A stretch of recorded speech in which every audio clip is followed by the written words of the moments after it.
আর সকালবেলা ঘুম থেকে উঠতে না উঠতেই বিছানাতে বসে আমার খিদে পাচ্ছিল, তো কি খাবো ভাবছিলাম।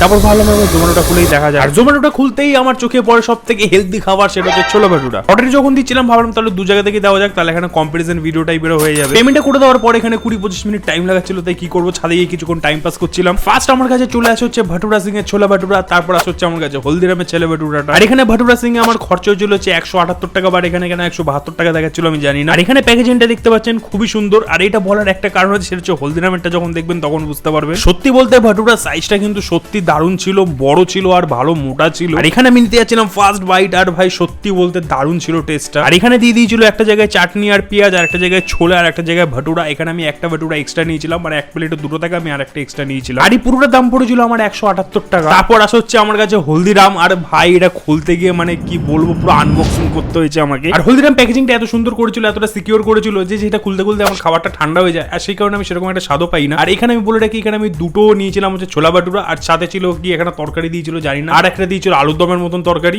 আর সিরিয়াসলি স্বাদের কথা আমি নাইবা বললাম, যার তরকারিতে টক ছিল এর থেকে মনে হয় আমার মা টক ডালে টক কম দেয়। আর মাকে দিও তারপর ভাটুরা সিঙ্গার এটা খাই টেস্ট করাই, তো মায়েরও খুব ভালো লাগে। আর হলদিরামেরটাও খাইছিলাম, বাট মায়ের ভালো লাগেনি। আর হলদিরামের এত বাজে খাবার খাওয়ার পর আমি ভেবেছি আরো কিছু আইটেম ট্রাই করে দেখা উচিত। তো কোনটা ট্রাই করবো আপনারা অবশ্যই কমেন্ট বক্সে জানাতে পারেন। বাকি দেখা হচ্ছে আপনাদের সাথে কালকে অন্য একটা নতুন কোনো ভিডিওতে।